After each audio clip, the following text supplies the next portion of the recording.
हर दिन लाखों लोग दुख, तनाव और नकारात्मकता पर सवाल उठाते हैं। लेकिन क्या आपने कभी सोचा है कि हम जीवन में इतनी नकारात्मकता का अनुभव क्यों करते हैं?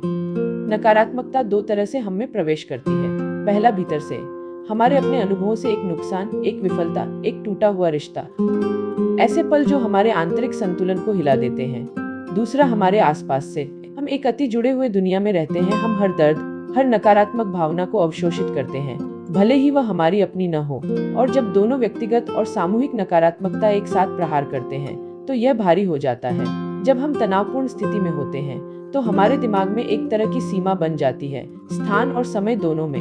अपनी समझ, सीमित जागरूकता और कभी-कभी अज्ञानता के साथ हम उन राय और निष्कर्षों पर आते हैं जो सही हो भी सकते हैं और नहीं भी। स्थान में हम बंधे हुए महसूस करते हैं क्योंकि हमें समस्या का कोई अन्य विकल्प या समाधान नहीं दिखता है, जैसे कि यह हमेशा रहने वाला है।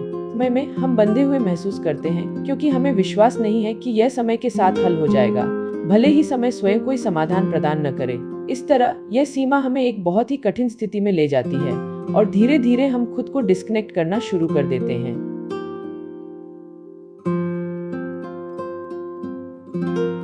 तो अब क्या रास्ता है? हम क्या कर सकते हैं? हमें हमेशा याद रखना चाहिए कि मन भले ही नकारात्मक विचारों की लहरों से बह जाए, उसके भीतर अपार शक्ति होती है। एक सहारे से वो उस सीमित स्थान और समय से मुक्त होकर खुद को फिर से बनाना शुरू कर सकता है। धीरे धीरे हमें अपने दिमाग को अपने आसपास बनाए गए सीमित स्थान से मुक्त करने के लिए प्रशिक्षित करना चाहिए। लंबे समय तक तनाव से बचने के लिए तुरंत उस संकीर्ण स्थान और संकुचित समय की भावना से बाहर निकलने की यात्रा शुरू करें। सबसे पहले स्थान के विस्तार का अनुभव करें। तनाव से उबरने का पहला कदम उस सीमित स्थान से मुक्त होना है, उस स्रोत से शारीरिक रूप से दूर रहना जो इसका कारण बनता है।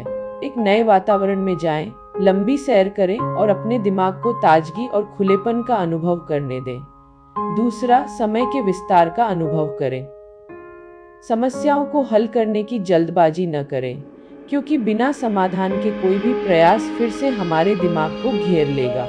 एक बार जब हम ऐसा करना शुरू कर देते हैं तो धीरे धीरे दिमाग अपने सीमित स्थान और समय की दीवारों से परे फैलने लगता है, खुद को फिर से बनाता है, ताकत हासिल करता है और धीरे धीरे अपने प्राकृतिक संतुलन और विशालता में लौटता है।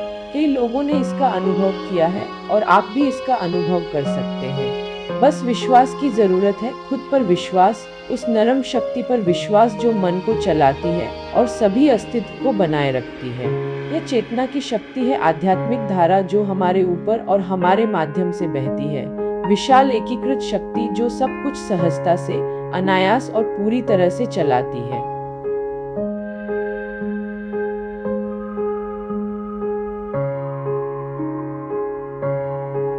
डिस्कनेक्ट करने का अभ्यास दिमाग के लिए एक त्वरित समाधान।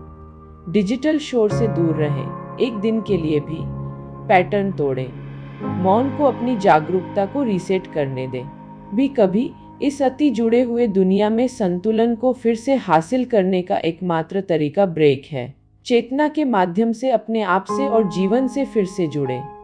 अपने भीतर उस आध्यात्मिक शक्ति का आह्वान करें, वहीं से सच्ची शांति शुरू होती है। जीवन की मैक्रो और माइक्रो ऊर्जाओं के बारे में अपनी जागरूकता को समृद्ध करें, वे कैसे काम करते हैं और हमें प्रभावित करते हैं। इस अनंत ब्रह्मांडीय प्रणाली में, जहां दिव्य ज्ञान और सटीकता के साथ अरबों प्रक्रियाएं पूरी तरह से खुलती हैं, संतुलन आसानी से बना रहता है। हम भी इस भव्य डिजाइन का हिस्सा हैं। उसी क्षमता को लेकर हम बस इसके बारे में अनजान हैं। आंतरिक शक्ति को विकसित करने से तनाव और चिंता को दूर करने में मदद मिलती है। संतुलन, स्पष्टता और शांति को बढ़ावा मिलता है। जीवन के सबसे कठिन क्षणों में भी चुनौतियां अचानक आ सकती हैं, लेकिन एक जागृत मन स्थिर, लचीला और खूबसूरती से संयोजित रहता है। जब आप बाहरी दुनिया से डिस्कनेक्ट करते हैं और अंदर की ओर मुड़ते हैं तो दो चीजें होती हैं। बाहरी शोर फीका पड़ जाता है और आंतरिक उपचार अपने आप शुरू हो जाता है। इसे खुलने दे 3 दिनों के भीतर जैसे जैसे तनाव कम होता है, आप शांति और पुनर्संतुलन का अनुभव करेंगे।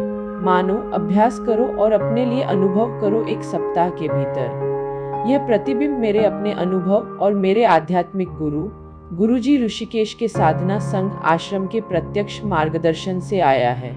जय शिव गुरुजी।